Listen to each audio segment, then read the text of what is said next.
ഇപ്പോൾ യുഎഇയിൽ ചൂട് വർദ്ധിച്ചുകൊണ്ടിരിക്കുകയാണല്ലേ.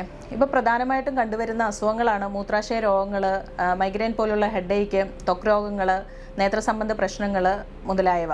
ഇത് കൂടുതലും നമ്മുടെ ശരീരത്തിലുള്ള പിത്തത്തിൻ്റെ ഇംബാലൻസ് കൊണ്ടാണ് ഉണ്ടാവുന്നത്.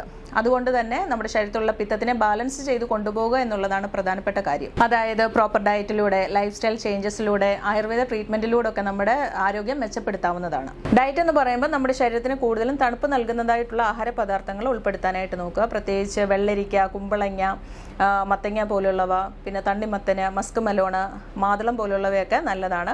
പിന്നെ പാനീയങ്ങൾ എന്ന് പറയുമ്പോൾ നാരങ്ങ വെള്ളം, കരിക്കും വെള്ളം, നന്നാറി, രാമച്ചം, മല്ലിയിട്ട് തിളപ്പിച്ച വെള്ളമൊക്കെ കുടിക്കുന്നത് ശരീരത്തിൻ്റെ ചൂട് കുറയ്ക്കാനായിട്ട് ഹെൽപ്പ് ചെയ്യും. ഇനി ഒഴിവാക്കേണ്ടതായിട്ടുള്ളത് ഒത്തിരി സ്പൈസി ഓയിലി ഫുഡ് ഐറ്റംസ് ഒക്കെ, പിന്നെ ആൽക്കഹോൾ, കാർബണേറ്റഡ് ഡ്രിങ്ക്സ്, കഫീൻ അടങ്ങിയിട്ടുള്ള ഭക്ഷണ പദാർത്ഥങ്ങൾ, പിന്നെ മാംസാഹാരം ഉപയോഗിക്കുന്നവരാണെങ്കിൽ അതിൻ്റെ അളവൊക്കെ കുറയ്ക്കാനായിട്ട് നോക്കേണ്ടതാണ്. ആയുർവേദത്തിൽ വേനൽക്കാലത്ത് ചെയ്യാൻ പറ്റുന്ന ചികിത്സകൾ എന്ന് പറയുമ്പോൾ അഭ്യംഗം ചെയ്യാവുന്നതാണ്. അതായത് കൂളിംഗ് നേച്ചറുള്ള ഓയിൽസ് വെച്ചിട്ട് നമുക്ക് ചെയ്യാം.